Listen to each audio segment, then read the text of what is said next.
तो ये वाला क्वेश्चन है, अब इस पे करते हैं बात। ये वाला क्वेश्चन गलत होना बहुत बुरी बात है। वैसे ही जितने भी क्वेश्चन गए हैं ना, अगर आप लोगों का उसमें एक भी गलत है ना, बहुत बुरी बात है। इसका मतलब कि रिवीजन नहीं है, ठीक है, ओवर कॉन्फिडेंस है, लग रहा है कि एक दिन में पूरा कर लेंगे, एक दिन में याद कर लेंगे तो भूल जाएंगे। एक दिन वाला सिस्टम नहीं रहा। लूसेंट वाली बातचीत खत्म है, ठीक है, आगे बढ़ो। आपसे पूछा गया है कि जो पल्लव, यहाँ पे लिखा है पल्लव जो थे, पल्लव एम्पायर वाला, किंगडम वाला, वो लोग फेमस थे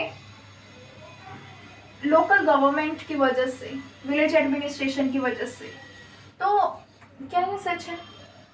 जो पल्लव जो किंगडम रहा है, क्या वो इस वजह से फेमस रहा है? अगर ये इस वजह से फेमस रहा है तो चोला किंगडम किस वजह से फेमस रहे? तो जो चोला एम्पायर था ना, ये स्टेटमेंट जो था ये चोला एम्पायर की वजह से ठीक है। अगर यहाँ पे चोला एम्पायर लिखा होता ना कि वो लोग लोकल गवर्नमेंट या फिर विलेज एडमिनिस्ट्रेशन की वजह से फेमस थे पूरी हिस्ट्री में, तो वो ठीक होता। लेकिन जो पल्लव एम्पायर थे ना, वो नहीं थे, ठीक है। तो ये जो स्टेटमेंट है ये पूरी तरीके से गलत है। विलेज जो एडमिनिस्ट्रेशन था चोला एम्पायर में काफी हाई लेवल का था। वहाँ पे जो डिसेंट्रलाइजेशन था, पावर्स जो थी वो लोकल गवर्नमेंट को दी गई थी, पूरा एक सिस्टम चलता आ रहा था, ठीक है। तो ये पल्लव एम्पायर वाला पूरा ऑप्शन गलत रहा आपका। कुछ बातें चोला एम्पायर के बारे में, विजयाला चोला याद आना चाहिए, और आपका राजेंद्र चोला, राजा चोला, ये काफी महान शासक रहे हैं। आप लोग भले ही पूरा एम्पायर याद मत करो, लेकिन जो अंडरलाइन वाली हमारे नोट्स में आपको अंडरलाइन करके जो चीजें मिली है ना, उस चीज को रट लो, ठीक है। वहीं से क्वेश्चन आता है। अभी वो जो टेम्पल वाला भी आपको दिख रहा होगा ना आपके नोट्स में, वो देखो, वो भी कहीं ना कहीं पूछा होगा आपसे, ठीक है।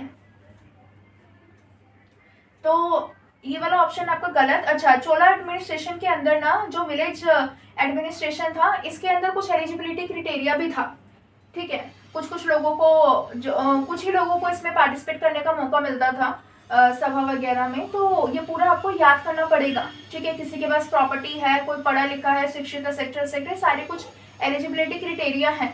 इस चीज को रटो, समझ में आ गई? Option is wrong this one, ठीक है। Let us move to next one.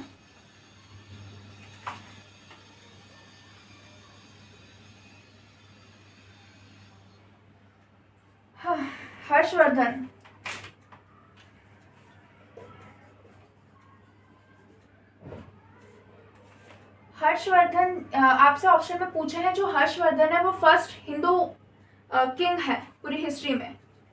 अब एक चीज बताऊं, ये जो हर्षवर्धन डायनेस्टी है ना, थानेश्वर वाली, हरियाणा वाली, तो ये जो डायनेस्टी है ना, ये लास्ट है, ये फर्स्ट नहीं है, ये लास्ट है हमारे, ठीक है। जो हर्षवर्धन डायनेस्टी है, जो हर्ष हमारे जो किंग थे वो लास्ट किंग रहे हैं, ना कि फर्स्ट रहे हैं हिंदू किंग में। तो ये पूरा ऑप्शन गलत होता है, क्रोनोलॉजी का क्वेश्चन था ये आपका, ठीक है। हर्षवर्धन जो थे कि लास्ट हिंदू किंग रहे हैं इस पूरी हिस्ट्री में, एंशिएंट हिस्ट्री में। इसके बाद अलग अलग एम्पायर आ जाते हैं, ठीक है, राजपूत वगैरह, सेक्टर ये सब आते हैं। समझ में आ गया? अब हर्षवर्धन के साथ दो तीन चीजें याद रखो। जो हर्षवर्धन थे, इनकी जो कैपिटल थी वो थी थानेश्वर, यहाँ से इनका स्टार्ट होता है ये वाला। ये लास्ट हिंदू किंग थे। साथ में इनकी राजराजेश्वरी का सेक्टर जो दिया है, उस चीज को याद करें, ठीक है। पूरा नोट्स देखें, ये जो लास्ट हिंदू किंग रहे हैं तो इनके बारे में क्वेश्चन छपता है, ठीक है। ये पूरा याद करो। साथ में इनके पास हर्षवर्धन के टाइम पे एक थे बाण भट्ट। कौन थे? बाण भट्ट, इनके दरबारी थे। तो बाण भट्ट जो थे, इनके बारे में इन्होंने काफी सारी किताबें सेक्टर लिखी है। ये खुद हर्षवर्धन जो थे ना, वो खुद एक महान कवि थे। इन लोगों ने काफी सारी लिखी है, दोनों को मिला के रत्नावली